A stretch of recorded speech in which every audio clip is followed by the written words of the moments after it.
Welcome to the Dean Korp podcast. I'm Korp. And I'm Dean. And today we're finally casting. Yeah, it's been a minute. We should be regular now, just like your morning poop. back to sometime during the week, once a week.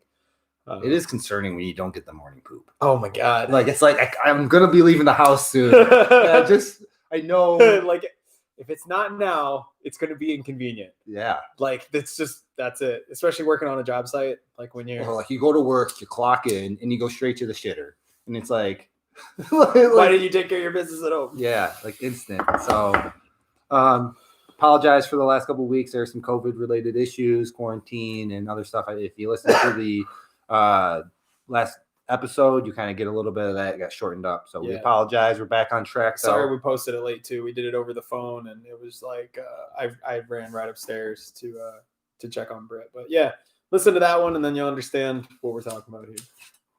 But yeah, so Justin was just talking about this interesting line of thought about I had told him like he's the first person I got to talk to in 2.5, almost 3 weeks, like from just being quarantined. I went quarantined for 2 weeks, felt totally fine. Brittany was the one that was sick, who also felt fine.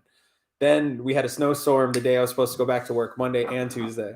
And then yesterday comes, it's Wednesday. I'm like, I finally get to go outside and do something and like be out of this fucking house. Yeah. And then I get sick, like not corona sick, but I had like stomach issues. And I was just, 2 days of it, 2 days of bad stomach cramping and stomach issues. And now I finally get to go back to work and it's Friday. Yeah. Let's go right back to the weekend. It's so silly. Yeah, man, these weeks are flying by right now. Yeah. But my thought was, man, when you see people every day and you're in your work rhythm, like I'm still going to the office and I still interact with other people. I go to the store. Yeah. Like just as simple as like sometimes you notice those conversations that you linger with people that you probably shouldn't talk to. It's like I haven't seen somebody in a while, anybody in a while that I can talk to. So now I'm just talking to anybody you can. COVID really got me aware of that with the phone calls that I would make. And I'm like, man, I've talked to you for an hour. I've talked to somebody else for an hour. I'm like, yeah, I guess I like talking more than I realize, and it kind of put things in perspective. Yeah, I mean, you like talking enough that we wanted to start a podcast, and I like talking enough that we wanted to do that. Like,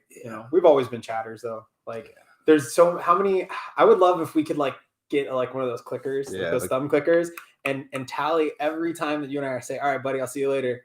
And then talk for 15 more minutes and then go, all right, buddy, I'll see you later. And then click it again and be like, how many times? Because, I mean, I know that we have been like, I got to go at 8:30. And then it's like 9:10 and we probably said goodbye 6 times. Yeah. We're like, dude, just get the fuck. Like, we got, all right, dude, I got to go. I just got to fucking go. And that's on the phone and in real life. Yeah. We've like done it like with you there's like a couple times I specifically remember you walking away down the pathway in front of my parents' front door, and then you just turn around and we'll start talking, and then you're like, but yeah, then the one more thing, and then it's just like non-stop. Yeah, it's so funny. Yeah, I'll keep going sometimes, especially after a nice amount of smoking, and you start talking, and you got the creative juices going, and then you're thinking about stuff, and you're like able to. That thought. Yeah, I like the creative juice. Like, conversation is creativity. Yeah, right. Like it's another, in a sense. I don't want to it's not a flat out art form, but it's probably an underappreciated one. No, but like there are people where you have a conversation with somebody, and you're like, oh, it's like talking to the door. Yeah. Oh yeah. It's like those are bummers when you feel like you can't let loose because like there are those moments where you're talking to somebody, and I feel like if I talk as much and as intensely as I want to speak to them about the subject that we're talking about and I'm passionate about it, they're gonna fucking be totally turned off.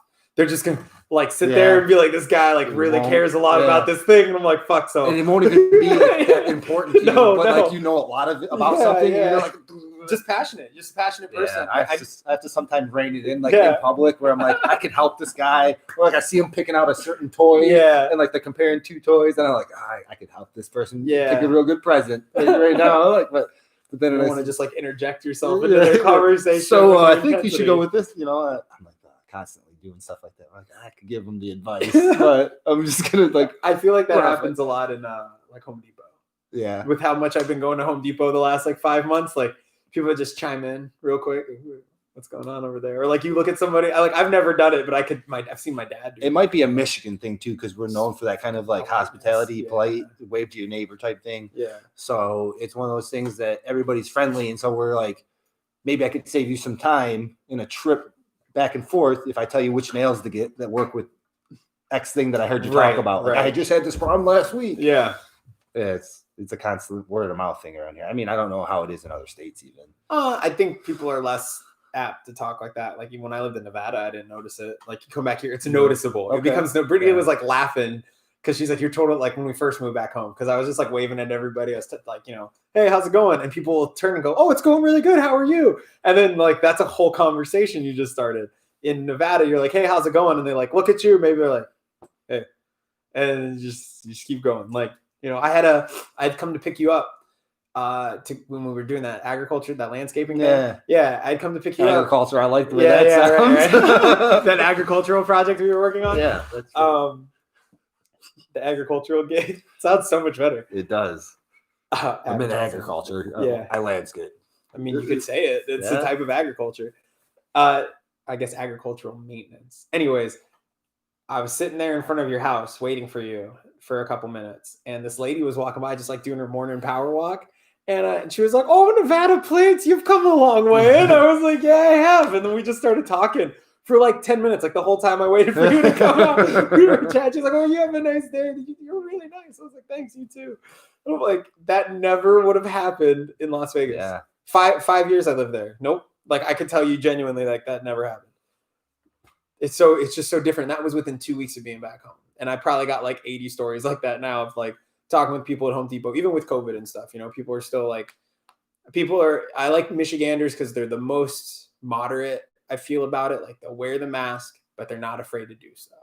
Like that's fine. We'll do, that we get. It's polite, wear the mask. That's cool. But like, well, it's because it's polite to other people. Right. It's polite to other people. But going and playing golf doesn't hurt other people. No, it does not. I should be able to do that. Exactly. So like I think Michiganders see the fine line. And I think a lot of other people's are struggling. A lot of their a lot of their states and a lot of their cities are struggling with that. And I think like, at least in our community around here, I'm speaking for like maybe 200,000 people in a country of, or in a state of like 11 million people, like around where I live, people seem to understand the fine line between like, all right, like, don't tell me what the fuck to do, but like, I'll wear a mask because I understand that's helpful for the situation we're all in. Yeah. Like and that's it. It's not harmful to me at all.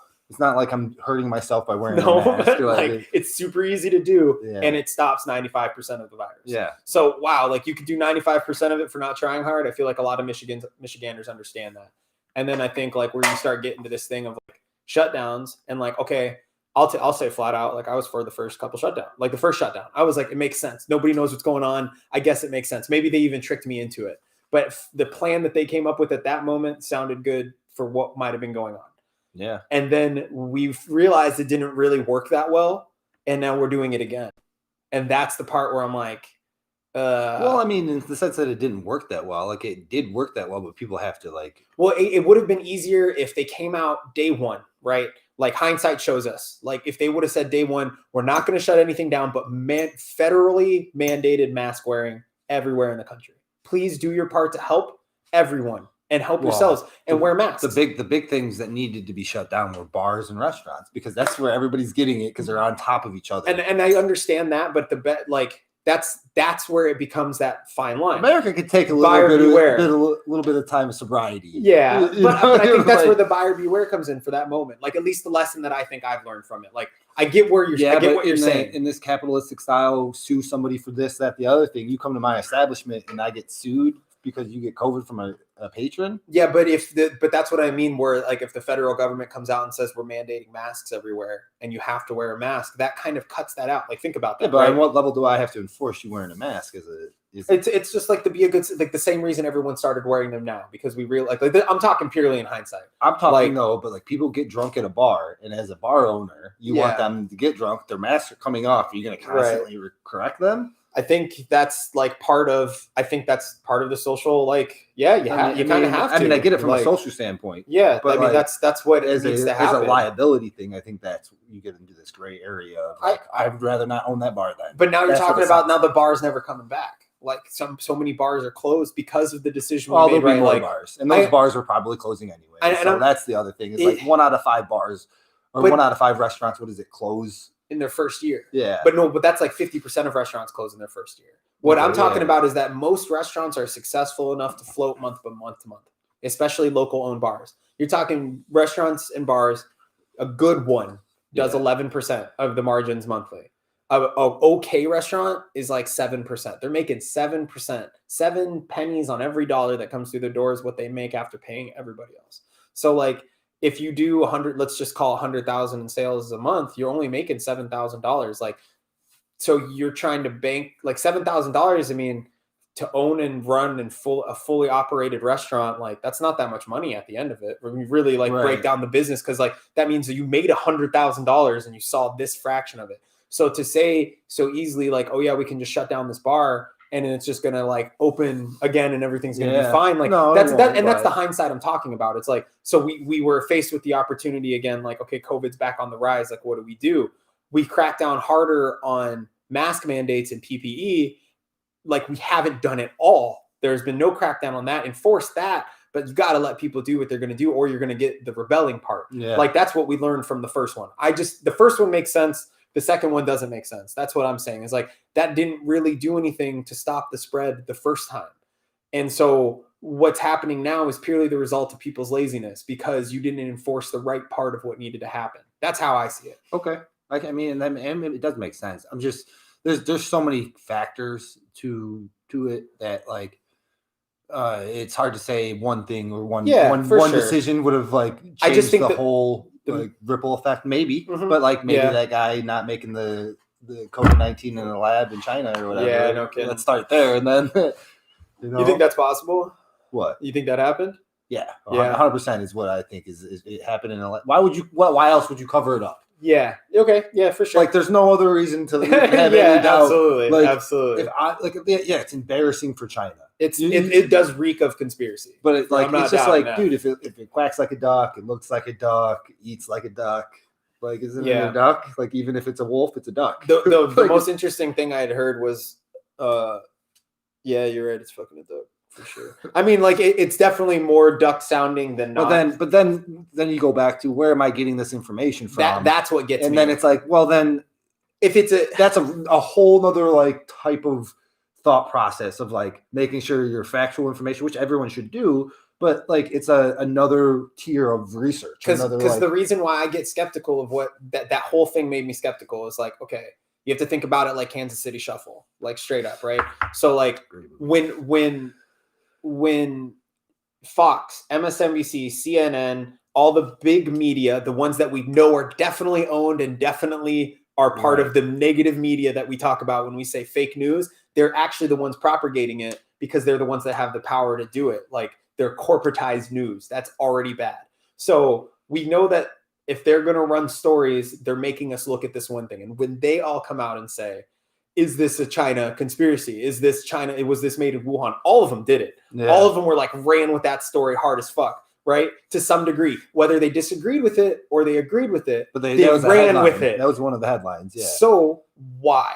Why would Kansas City Shuffle? Like, what is that nationalism? Because to me, it just sounds like nationalism. Let's amp up this tensions with China so we can add more taxes on their tariffs and bring in more money. Let's hit them with this kind of thing. If you play it like civilization, if you keep your people believing in the narrative, such an area of social, like changing public opinion in ways that like it's like it was taught. Like think about like a general manager of a sports team. Right. And they know they're going to trade X player. Right. The crowd and the fans love X player. Right. So you drop some dirt to the local news that he's a bad for the locker room. And then you hear that, he's not good in the locker room. And then he gets traded a week later. Well, he's already getting traded. Yeah. They only put that out there. So they didn't sound like a dick. Yeah. So the fans didn't turn on him. So like think about that. Those are people in charge of like $1 million teams, right? $1 billion organizations. And now given the platform of the social media, it's a little different than what they could get away with, but like with that, but it's like, not because like now but when you have a business doing it, and it's not just like individuals that you're like they're coming to Fox 7 Twitter. Yeah. Like it makes sense to me that they would want us to be pissed at China. Yeah. Who else to blame? Not that it's not China's fault, because China did this fucked up thing where they knew about it, right? In November, they knew about it. Mm-hmm. They shut down all national flights in China, but they did not shut down any international flights in China. Think about what that means. Like, there's no national flights. We're not going to let it spread to our people. But if you have it by chance, fucking fly to another country. Go for it. Go spread it around the world. Wow. Go spread it around the world. No big deal. And then they was- banned international flights like 2 weeks after they banned national flights. So like, huh? Well, like that's a fucking hard moment. Like, but at that moment too, imagine trying to tell everybody. I mean, you have to, but you don't know the extent of it. yeah, but like even if you do know a little bit of it and you let that happen, the negligence or not negligence, maybe they would like, great way to shut down the economy of our biggest competitor. If we're gonna Yeah. have to be shut down for this, we need all the other countries to be shut down. And the country that, okay, so China like versus crisis America. management. You want to talk about this matchup right now? When I think about it, like let's talk pros, cons, how each one would run. Like in my mind, this is how I see it. China acts as a conglomerate, a one single cell moving organism that knows exactly what it wants and it takes it. America is two-celled organism, both cells fighting for resources and trying to figure out and how to lead the one entity that they belong in. There's so much division in America right now. And in China, one mind, one movement forward. That's fucking terrifying because we're sitting over here like, well, when am I going to get my new thing? Where's my stuff? Why isn't my Amazon here today? Yeah. And China's over there like, I'm making money. We're going to all be millionaires. We're progressing our fucking culture and our country. We went from fucking farm people in the 1940s to now there's no form of paper currency accepted anywhere in their major cities. And we're still over here like, should the penny exist? Like, you know what I mean? Like, well, that's because Americans were like, we would need like pennies to start killing people for us to say, okay, we're done with that. Yeah. Like why? Because it's a two-party system and everybody gets a voice and everybody gets a say, and that's good. Freedom. What about the people that are making the pennies? I am not. Like who's making pennies? We don't need any more pennies. Yeah, but I'm not against what we do here in America. The two-party system helps us all voice what we want more. I think a 3 or 4 party system makes a lot more sense. I think a parliament makes even way more sense. But in China, there are so many more of them and they're acting as one unit. And there's so less of us and we're not acting as anything. And that's fine because we're enjoying the qualities of freedom that they do not. But when it comes to that warfare shit, like I'm scared. Like China wins. I think China takes us. We spend a lot of money on our national defense and all of that. But like pound for pound, person for person, like it's going to end in, if it doesn't end in nuclear warfare because they decide not to nuke and it's just straight land battle, like we lose. They invade us. Like and if you like set parameters to the battle, like, okay, we're not using nukes. Yeah. Going in, like, that's not even an option. Like, somehow all nukes are gone. Yeah. Like, okay, 3 magic wishes or something. Yeah. And that like, but then the other thing, like, it's going to get dirty. Yeah. So like it's going to be like COVID bombs. Yeah. It's going to be like, well, like look at the induction of it. Like what a better way to amp up the arms race than to in the middle of it when both countries are trying to hike up military expansion, like with all these little proxy wars going for lithium because lithium is the new oil. So all these proxy wars are starting for lithium and you're going to start hearing lithium more and more and more and more and more in the media. Like it's going to be everywhere because it's what's going to power the future as far as we know it right now. Because everybody's trying to pull away from carbon because carbon is being taxed so heavily around the world. So like there's all these pieces moving and we're over here like not aware, like Americans themselves are less aware than other parts of the world. And like maybe nobody in China knows exactly what we're talking about because they don't have the freedom to, but they don't even see that their country is moving cohesively and toward a purpose and we're not. So when I see that land battle coming, I think like China is doing something. They're making a move. They're definitely making a big power play. And in the middle of an arms race, they crushed our economy and theirs is still pumping the fuck along. No big deal. And they crushed ours. Our economy is sitting here broken.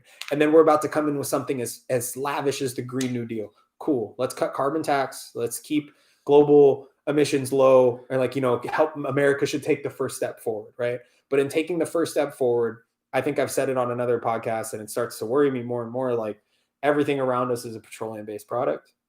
Everything around us takes oil to produce. Yeah. How do you replace that with solar panels? Like I love the idea of like it's not the energy fuel itself. Yeah. It's like what we put it in and what the compound of it does for our materials. Yeah, it's turning A into B. Like you can turn sun into energy. That's cool. But we can turn oil into so much more than energy. Yeah. So much more because the byproduct of burning oil is plastic.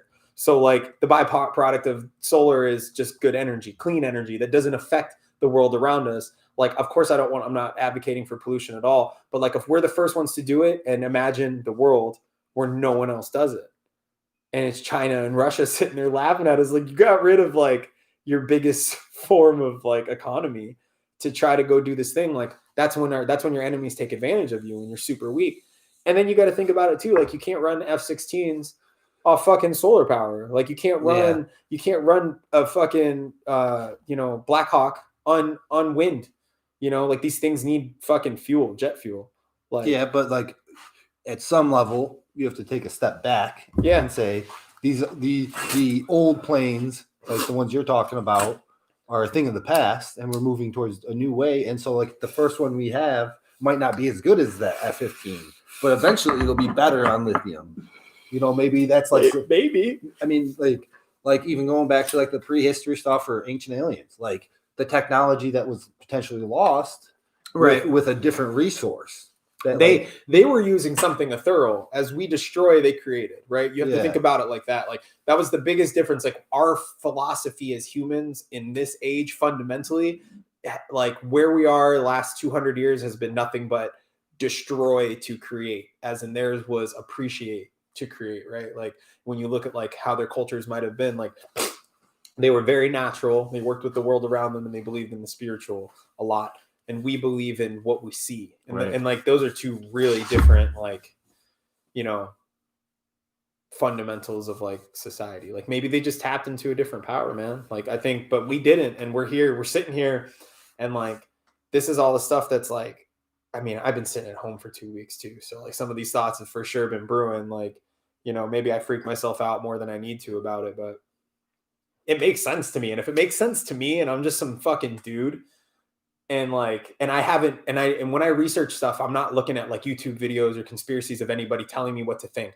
I just like watched a documentary on China, a really positive documentary on China. It's like China doing so well. Like look at China and what all the innovations they have. And I'm like, oh, that's fucking awesome. But like, why are we nowhere near there? And they were here when we like where we were in 2000. No, I'm sorry. Where we were in like 1900 and where they were in 1900 were like the same. Okay. And then all of a sudden in like the 60s, we were kicking ass and America was innovating. We put a man on the moon and all this shit was happening. And they were like right here. They were still in like really agrarian, like really like farm people. They didn't have big, giant, lavish cities. They didn't have a lot of technology. There was no trains linking up the country. Like that all came from us when we brought it across the world. So their rate of expansion is insane. Like, I wonder if that has to do with because they were held back for a little bit longer when they got the technology needed. They're more disciplined with it. And I think that could be it. And then the studies were like, oh, we learned. Yeah, we saw what America did with this. And now how do we make it better and improve upon that? And the generation saw that and continue to do that. And that disciplined in that sense of studies. And that would probably be a big factor. I could definitely see it happening. How many people our age do we know that didn't necessarily care about school? Oh my God, so many. But we're the most spoiled generation ever lived. Like millennials, like flat out. Because like the only one more spoiled than us is the generation that's going to precede us, like your kids. Yeah. So like for us to be as spoiled as we are, like isn't that fair across the board to say like each generation has generally gotten better? I would say more times than not. Not the last one, not my parents. Because that was the one with the time right after Vietnam War. Like Vietnam War heavily affected the country. Okay. So like we're like, and this is not to discount or discredit 9/11 and like the stuff that happened to our country then, but economically we were in like a way better spot and way less divided about that because they attacked us on American soil. Now we're still in this war 18 years later. Like the war, did you know the war is old enough now that like there's been like hundreds of cases of father serving in the war and joined when he was 18 sons. And now sons are doing it. Wow. Yeah. Sons are fighting in the same war their fathers were in. That's how old this war is, dude. That when I heard that kind of broke my heart. Like how needlessly long this war is because it just fuels the military industrial complex.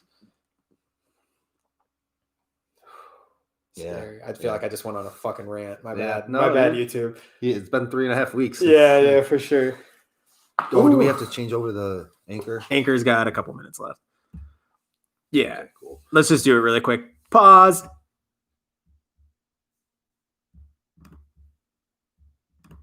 Unpause. I feel like we missed something by not coming up with a more clever word for unpause. Like it's like there's probably so many instances of that. Like we were just like, we'll just use the like put a or a pre or a no. a no. Yeah, like it's just like we missed some stuff with English, but we're all about. Here's a good one that's silly for sure. Cum and pre-cum. Like the pre-cum could have its whole own name. I feel like you could give it its whole own name. Are we just being naive enough to like it does have it like a different name? It probably does have a scientific name. Yeah. All right. Pre-seminal ejaculate. Yeah. That's too many words. I need it to be quick and precise and to mean something. Well, we could try to say it in. We could try to change the world like around us by calling cum and the pre-cum jizz. And just be like, no, here, jizz actually has a specific definition. And then people will be like, oh my God, really? And you're like, yeah. And then one day they'll change it on Urban Dictionaries and we'll be. But if you start it, like if you just start it small, because as far as everyone knows right now, if you say jizz, that means cum. Yeah. But if we start telling people, dude, like you didn't know that, you're so silly. And then they're going like, oh. And then they tell that to their friends. Maybe when we were younger, but like our circle of it, just because of Google, we like you always change the world like that anymore. Yeah, it's sad. And the other thing, the amount of like the way you feel about yourself changes when you do that, because if it does happen to like catch other places without like you didn't do this, but like you're like fucking whatever, like it worked. Like, did you ever have that thing when you were a kid where you felt like you were the one that came up with something? Yeah, that's what I was getting to. Yeah. That's what I was getting to. And like you're like, we talked about this last week. We're gonna start doing that. Yeah. Like, now everybody's saying that. Yeah. But like it wasn't. It was just like a TV show that everybody watched. And we saw the same thing. Yeah. Yeah, there were so many things when I was a kid. Man, I was a little lying asshole when I was a kid. If my parents ever watch this, no, I'm so sorry. I lied about so much when I was a child, and I have no idea. Theo's doing that, and my son is doing this thing where he's like, he's not lying, but he's like saying the wrong answer on purpose. Yeah, like just to be difficult. Like the right answer. Well, he's a smart ass. That's a smart ass move. Yeah, I was like, he's got the little like. I was like lying about like report cards and like grades and interactions in school and like how things went, but I had a really bad time in school. I never once, my whole school life, ever felt like I belonged. I love being an adult. I hated being a kid. That might be a big part of my psyche, but like I got picked on in school to the point where like school was never fun. I was always afraid to make friends. For the vast majority of the friends I had growing up, they were kind of rude to me looking back. Just shitty buddies, but like, I hated it. And so I think I lied about a lot of that. And then they just made me lie at home. Yeah. Yeah. I mean, when you're feeling dark and you don't have that, and when you moved from California to here, you weren't like happy. Oh, it only made it worse. It's not like the trust between you and your parents at the time was like the strongest. Right. Like, it was like you doubted their decision making because they made you move, and then now it's worse than ever. Right.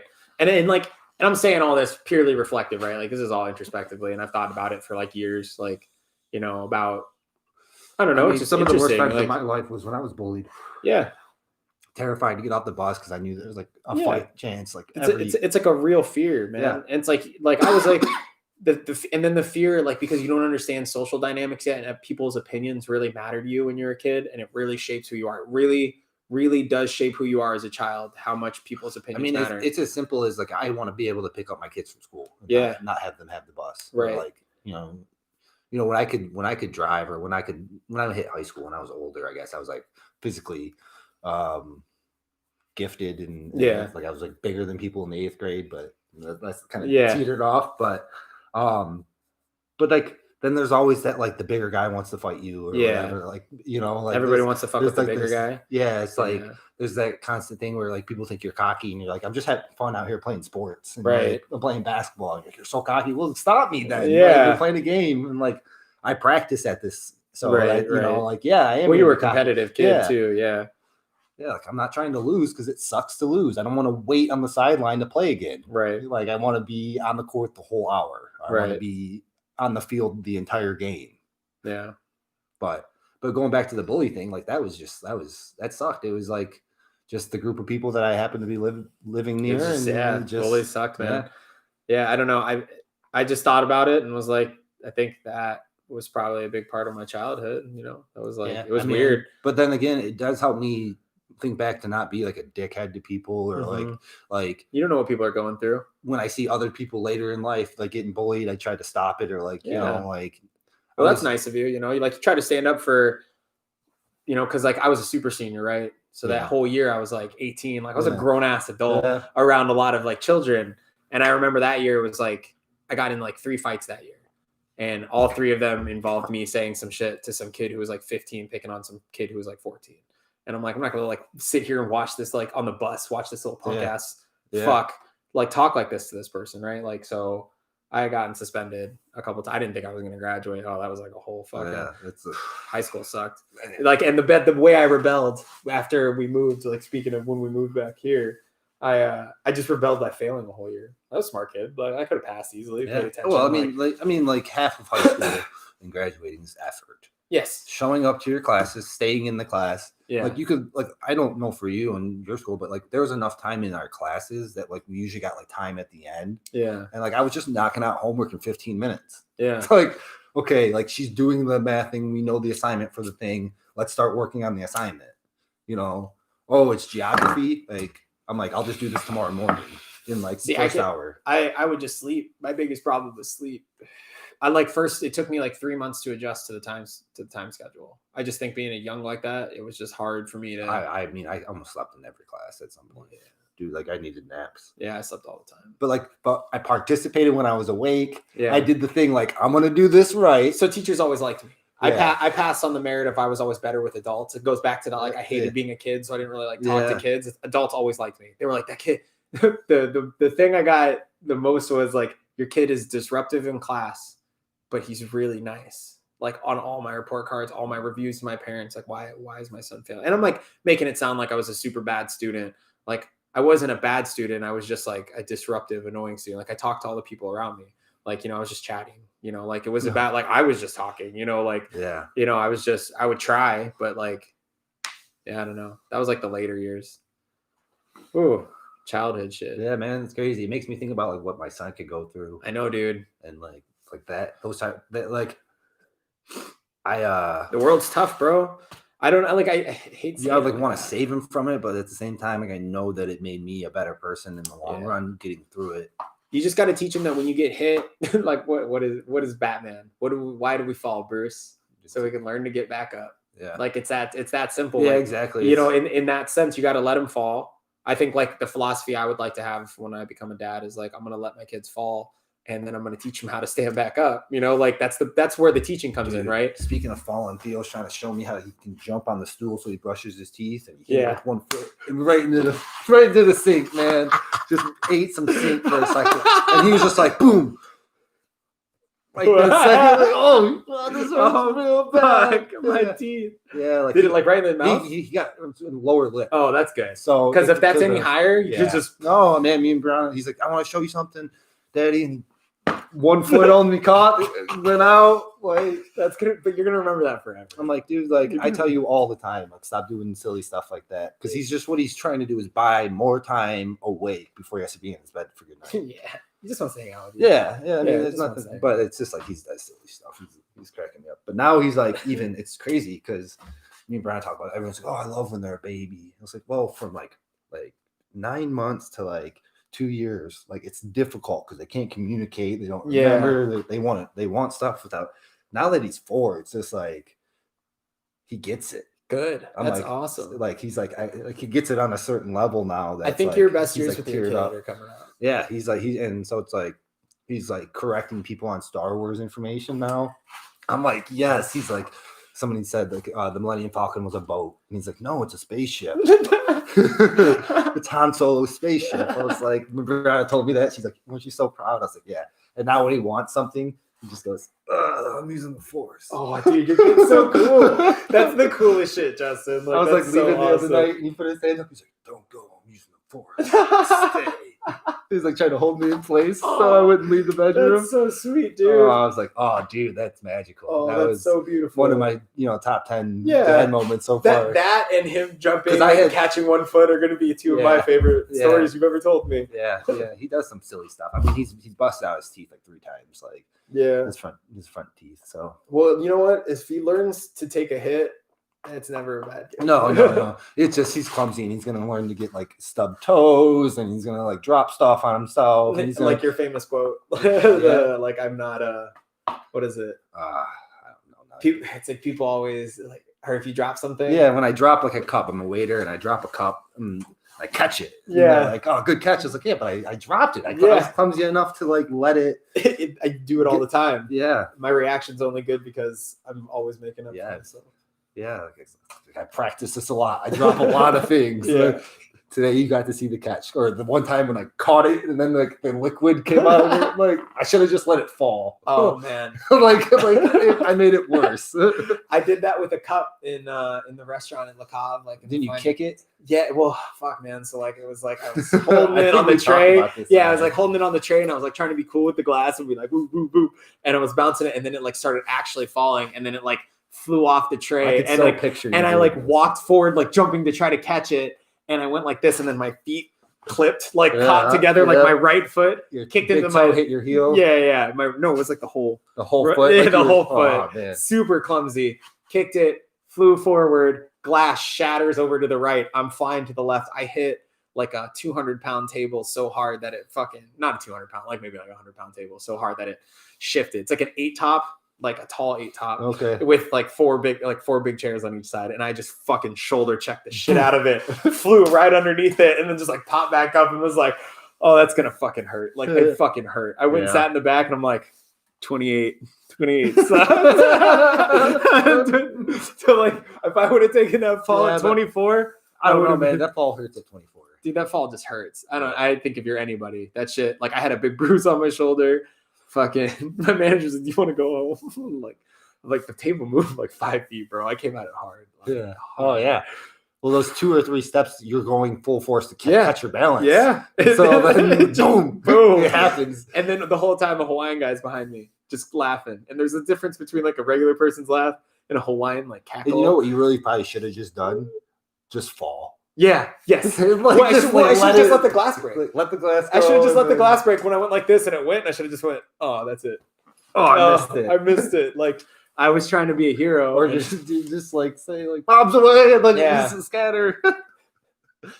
Dude, so on my last day, I don't know if Corey remembers it, but on my last day at Bahama Breeze, or like one of them, you know how we used to do that? Did you look? No. So I broke a glass. I just like was walking by him and I just dropped the glass on the ground and I went like this. And a guy, he was like, "That was fucking low."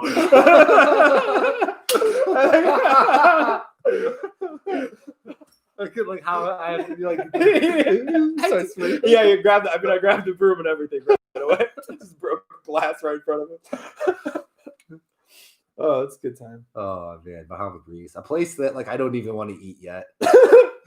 Like it's just not. It's Brian was like, "Hey, you want to get that for your birthday?" I was like, "No." No. I was like, "That was a joke, right?" Like, no. I was like, "Go get some." Maybe sushi. the Bahama Breeze in like Dayton, Ohio. Like, you know. Yeah. But no, never. No, I just don't want the food. I've had it for 10 years. Like I'm good. I went in once to just check it out, right? Just to see, you know. I mean, it's good food. Don't get me wrong. It's just when I went to go see you in Raiden. I went twice, like that week, I think. Man, that was fucking rough. Yeah. Those were years, man. Yeah, man. I had a lot of good times. A lot of good things came out of it. A lot of friendships that I never would have had. I mean, just as easy as that's where I met you, dude. I wouldn't be like me, you, Josh, Mike, even Mariano. Like I knew Mariano, but like we weren't gonna be in contact unless he got the job at Bahama Breeze. Like like he was. You met Nispa there, Jacob. Yeah. Fucking. Well, I got Jacob a job. Yeah. Through a different restaurant. I mean, like, but yeah. Even off memories alone, like fucking. I mean, I technically brought Tara and Josh together. Like, yeah, I got Tara the job. Josh had gotten hired. Dude, you're the in a funny way, in that like, fucking astrological way. Like, the only reason I am where I am today is because of you. Act in a funny way because you got Mariano the job at Bahama Breeze, and Mariano got me the job at Applebee's by just saying like, "Oh, like we had met once in sophomore year, you know, in like our junior year." And he got me a job at or helped me get the job at Applebee's. Maybe they needed cooks and whatever. Yeah, he just put in a good word. Easier. You know this guy? Yeah. He's a good guy. And then he got me the job there because you got him the job there. And then because I the trained rest them of at my life Applebee's, yeah. happened. Like I met Dave. Dave was one of the biggest influences of my mid-20s. Like, a teacher to me. I met Russell. Like I met you. My relationship with Mizpa grew and Scott grew and fucking Mariano grew. A lot of that is Eric Sandrick, and that's the unspoken person. Because Right. as much as I had to do with it, I didn't know you guys. And right. So like I knew Mariano, but Eric got Raiden in, I think. Yeah. And then once that happened, that was like the first of the group of that second wave of Yeah. Applebee's people. Because Eric got me the job. Right. And then he went out on a limb and then was like, oh, you got 2 good guys? Do you have any more guys you want? Well, yeah, Eric got me the job, and then I was like, Eric, you need to come work here. Yeah. Like he wasn't even working there. Poach the servers from a whole restaurant. We got like at one point there was like 9 of us from the same. There's so much drama there. Didn't you get banned from Applebee's? No, somebody got banned from Applebee's. I don't know if I don't think I got banned, No, somebody got, like, I remember Shauna just so upset, like being so upset because I quit to go there, and then like people just, it was like dropping like flies. Well, I'm glad. And we tried to get Scott to come over there too, and I don't know, Scott didn't end up coming over there with us, but then we all went to go work at Kuroshio. Oh my god! Yeah. But like so much of my life happened. Like the better chunk of my 20s and like the whole Bahama Breeze just saga. Put it in perspective, if there is restaurant workers out there to understand, there was 35 to 40 servers on the floor at the time. Yeah, which is insane by any restaurant standards that I've seen working across the whole country. Just servers. And then you got to account for food runners, cooks. And that's 40. Kitchen staff. Like 40 servers on the busiest nights, 30 on a regular night, 26 on like a Tuesday. Monday would be the lowest at like 18. Yeah. Maybe 21. So throughout our time there, especially at the beginning, like we worked until like midnight. Yeah. And then we went to the bar next door. Yeah. And we spent all the money we just made, but not all of it. But like they would hook us up. We would go there and like with like 10 of us, a night, because there's enough people that are just going over there anyway. You might as well, it was nice because they had food. That was the clutch part, is like drink specials and food. Yeah. And so being able to walk from your place of work in Michigan, where we live, to another bar, and then walk back to your car and then leave at the end of the night. It's beautiful. And everybody lives in that area. Yeah. Everybody's a Livonia, Redford person, and Haggerty at that area is right in the middle of 4 towns. Redford, Livonia, Northville, Novi, Plymouth, like are all right. So like there's a ton of people who work there in a bunch of directions to go. And most anybody's house is 15 minutes away. So let's go drive. And in Michigan, a 15-minute drive is like regular, Yeah. So you just go do that real quick, and then it turns into after parties and like God Hewlett's apartment. That was a. I didn't do too much there, but I mean that was times. That was a big one for us. That was like, oh my god. Well, because I wasn't close with that group of people. Yeah. And like I definitely didn't get along with a couple of the guys just because they're. I don't think you and I were getting along yet, either. Yes. Well, you might not have liked me then. No, we weren't. There was a moment where you and I like finally got along, and then we were really close drinking buddies before we became really close, like friends, like really, really good friends. Like you were a guy that I worked with, I liked a lot, and there was something you had to teach me, and I wanted to learn about it. Yeah. So I took that for what it was.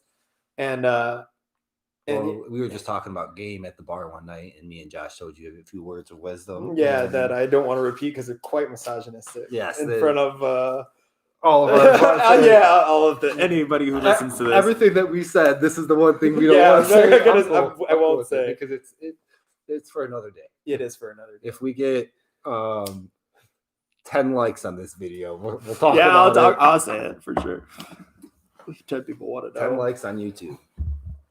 But yeah, so I mean, in part, I always give you credit. One of the bigger influences in my life, like, so there was this quote I heard when I was in high school. I can't remember if it was like a kid who said it or a teacher who said it, but like, your life is like marble statue being sculpted, and everybody you meet in your life for 5 seconds or 10 years or 20 years has their time to work on the sculpture. Slowly chipping away at you and then making you more and more who you are. And I think you probably had one of the bigger influences on that for me. And like just in the overarchingness of my 20s, like the lessons, being around you.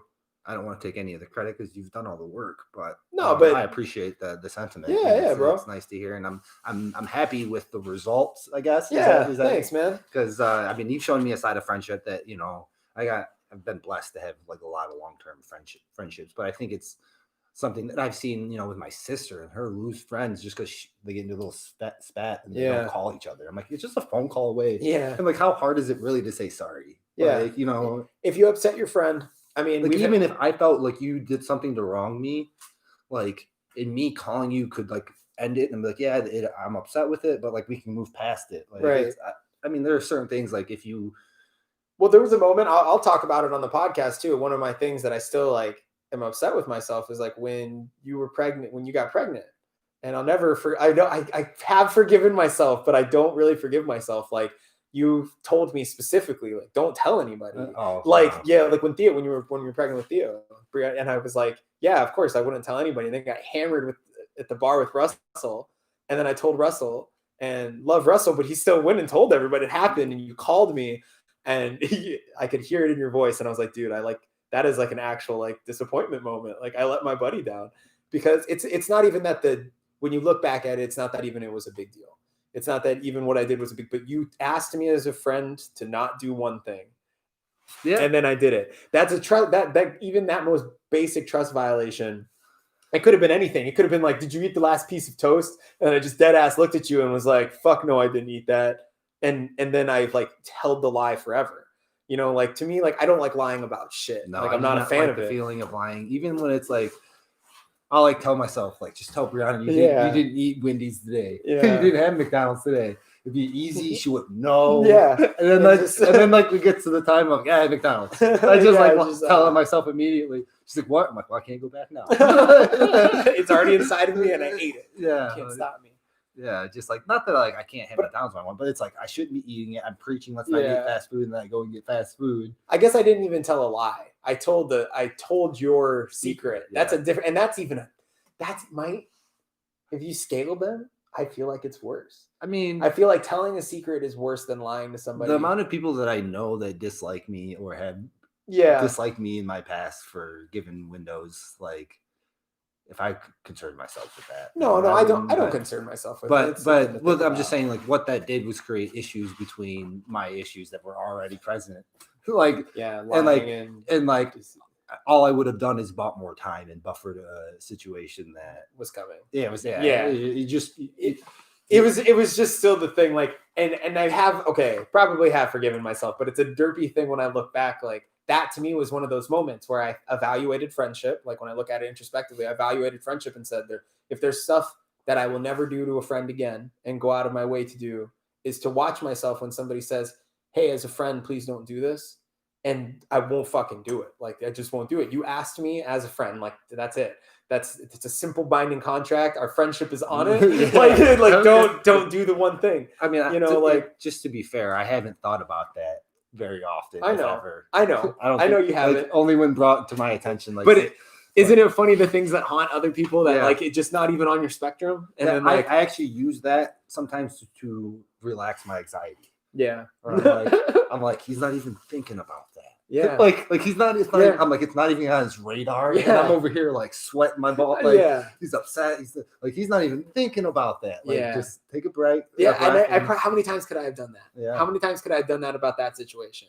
But like for me, on my side, for you, it's like, oh, dude, I didn't even think about that. Like, dude, you're like crazy. You're crazy. Like, but for me, I'm over here like there was I'm like, fuck, dude, like everybody. Yeah, like it's crazy how that's a fucking thought bubble to go down. That guilt has driven our friendship so strong. But it's made all of my other friendships stronger. Think about that. Like you that one lie. So a good thing did come from it. Right.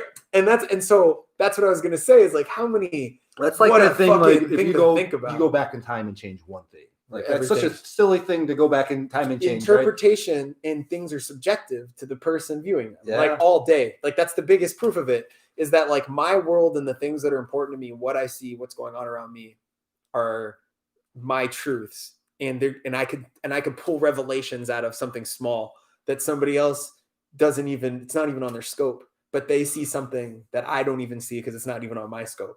Because we're all so in our own thing that we don't realize that other people are having like these amazing life, bending thoughts about shit that we can't even perceive because we're over here having other thoughts about shit they can't even perceive. Right. And we're all here just trying to like live together. That sounds fucking crazy. Yeah. Like, oh. No, it is a crazy thing when you're like deep in a thought and somebody enters the room and like trying to like transition from that deep thought to what you're saying, Yeah. and like then giving you a response. Sometimes it's like, wait a minute. Especially when I'm like doing something like, like because I found a hobby with the painting thing and the crafting. It's nice because then like I can zone out on that, and like I'm not like just like constantly thinking of stuff. I'm doing something, and it's nice.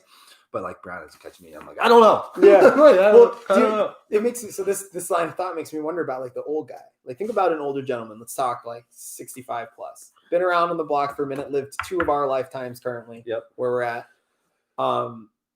Man, there's a long fucking time ahead of us, bro. Like when you think about it.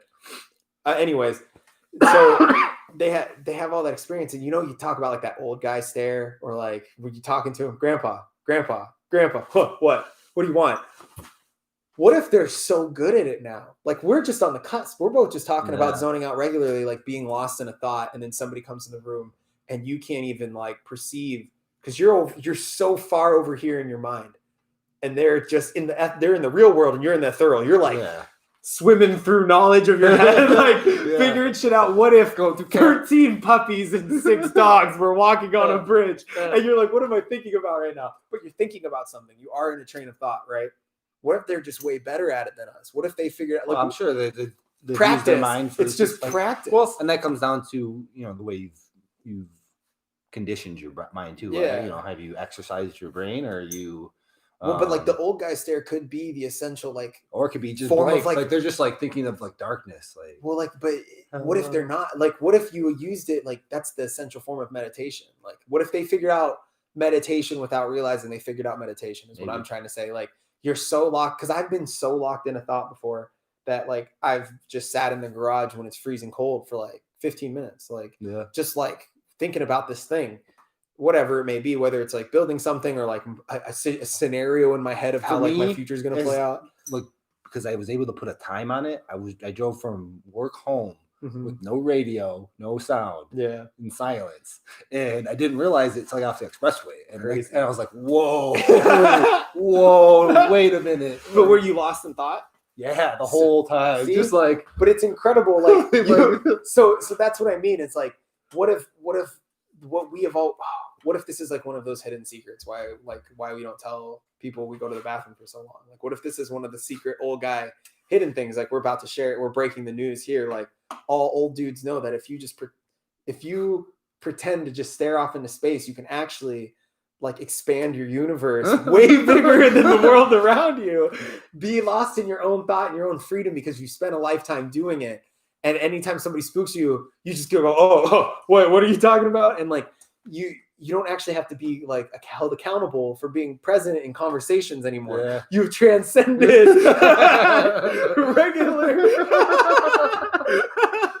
You just transcended. What's the goal here? We don't have to talk to like you're just in your world, like perfectly. All right. And that's not saying like being social doesn't matter, but like in moments where you just want to to tie it full circle here. Yeah. We miss humans, but we don't want to have to take part of the conversation unless we choose who. Don't be a dork. Because it just sounds like a higher form of meditation.